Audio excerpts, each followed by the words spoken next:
সন্ধ্যা বন্ধুরা, কেমন আছো সবাই? আশা করি ভালো আছো। আমিও খুব ভালো আছি। আজকে চলে গেছিলাম রিষড়া জগদ্ধাত্রী ঠাকুর দেখতে। আসলে খুব ইচ্ছা ছিল চন্দননগরে গিয়ে ঠাকুর দেখার, কিন্তু হলো না। এই বছরও কপালে নেই।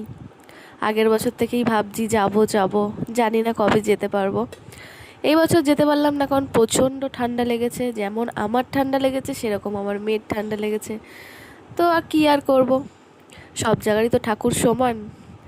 তাও একটু ইচ্ছা করে চন্দননগরে গিয়ে দেখব। তো যাই হোক, চলে গেছিলাম রিষড়ায় ঠাকুর দেখতে। রিষড়াও কিন্তু চন্দননগরের থেকে কিছু কম যায় না। যেমন সুন্দর সুন্দর প্যান্ডেল, সেরকম সুন্দর সুন্দর ঠাকুরের মুখ। খুবই সুন্দর। চারদিকে কত লাইটিং, কত মেলা বসেছে চারদিকে। এত সুন্দর সুন্দর প্যান্ডেল করেছে। জায়গাগুলো কোথায় কোথায় আমি ঠিক বলতে পারবো না, বাট রিষড়ার মধ্যেই এত সুন্দর প্যান্ডেল, এরকম সুন্দর সব ঠাকুরের মুখ। অনেক ছোটোবেলায় যখন আসতাম, বাবা মায়ের সাথে আসতাম। অ্যাকচুয়ালি আমাদের তো রিষড়াতেই বাড়ি ছিল, তাই বাবা আমাকে দুর্গা ঠাকুর দেখাক না দেখাক, কিন্তু জগদ্ধাত্রী ঠাকুর দেখাতে ঠিকই নিয়ে যেত। বাবা মায়ের সাথে যেতাম ঠাকুর দেখতে, তখন অন্যরকমই মজা ছিল।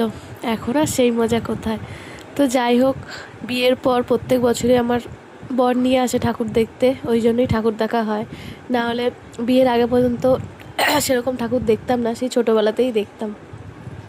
তো যাই হোক, সেখান থেকে এসে আমরা একটু চা খেয়ে নিলাম। চা খাওয়ার পর চললাম বাড়ির দিকে। তো বাড়ির দিকে যেতে যেতে আমরা একটু ফুচকাও খেয়েছিলাম।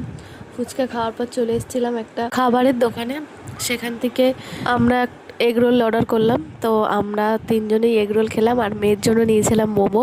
আর হ্যাঁ, আমাদের সাথে আমার ভাইজিও গেছিলো, সেও গেছিলো আমার সাথে ঠাকুর দেখতে। তো যাই হোক বন্ধুরা, বাই, ভালো থাকবে, টাটা।